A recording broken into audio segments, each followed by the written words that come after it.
बच्चों, आज हम कक्षा 6 की गणित की पाठ्य पुस्तक सीखें गणित की इकाई 13 त्रिभुज के अंतर्गत त्रिभुज व त्रिभुज के प्रकार के बारे में पढ़ेंगे। बच्चों, ज्यामितीय अवधारणा के अंतर्गत हम आयत, वर्ग, वृत्त, त्रिभुज आदि आकृतियों से अवगत हो चुके हैं। आज हम त्रिभुज के बारे में विस्तार से जानेंगे। 3 रेखाखंडों से बंद आकृति को त्रिभुज कहते हैं। इसके 3 शीर्ष, 3 भुजाएं व 3 कोण होते हैं। इसे हम इस चिन्ह से प्रदर्शित करते हैं। बच्चों, अब हम त्रिभुज के प्रकार के बारे में जानेंगे। त्रिभुज के 2 प्रकार हैं, एक भुजाओं के आधार पर और दूसरा कोणों के आधार पर। अब हम सबसे पहले भुजाओं के आधार पर त्रिभुज के बारे में जानेंगे। भुजाओं के आधार पर त्रिभुज 3 प्रकार के होते हैं। पहला समबाहु त्रिभुज, दूसरा समद्विबाहु त्रिभुज और तीसरा विषमबाहु त्रिभुज। अब हम इनके बारे में क्रम से पढ़ेंगे। तो सबसे पहले समबाहु त्रिभुज, वह त्रिभुज जिसकी तीनों भुजाएं बराबर हों, समबाहु त्रिभुज कहलाता है। यह एक समबाहु त्रिभुज है क्योंकि इसकी तीनों भुजाएं समान हैं।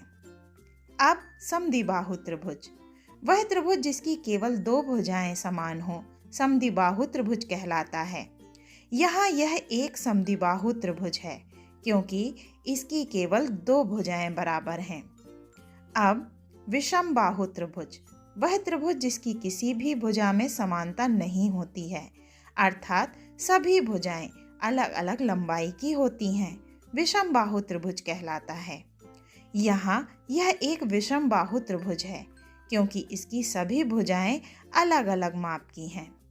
बच्चों, अब हम कोणों के आधार पर त्रिभुज के प्रकार के बारे में पढ़ेंगे। कोणों के आधार पर भी 3 प्रकार के त्रिभुज होते हैं। पहला न्यून कोण त्रिभुज, दूसरा समकोण त्रिभुज और तीसरा अधिक कोण त्रिभुज। अब हम क्रम से इनके बारे में पढ़ेंगे। पहला न्यून कोण त्रिभुज, वह त्रिभुज जिसका प्रत्येक कोण न्यून कोण हो, न्यून कोण त्रिभुज कहलाता है। यहाँ यह एक न्यून कोण त्रिभुज है क्योंकि इसके सभी कोण 90 अंश से कम अर्थात न्यून कोण हैं। दूसरा समकोण त्रिभुज, वह त्रिभुज जिसका एक कोण समकोण है, समकोण त्रिभुज कहलाता है। यहाँ यह एक समकोण त्रिभुज है क्योंकि इसका एक कोण 90 अंश अर्थात समकोण है। तीसरा अधिक कोण त्रिभुज, वह त्रिभुज जिसका एक कोण अधिक कोण हो, अधिक कोण त्रिभुज कहलाता है। यहाँ यह एक अधिक कोण त्रिभुज है क्योंकि इसका एक कोण 90 अंश से अधिक अर्थात अधिक कोण है। बच्चों, इस प्रकार आज की वीडियो में हमने त्रिभुज व त्रिभुज के प्रकार के बारे में पढ़ा।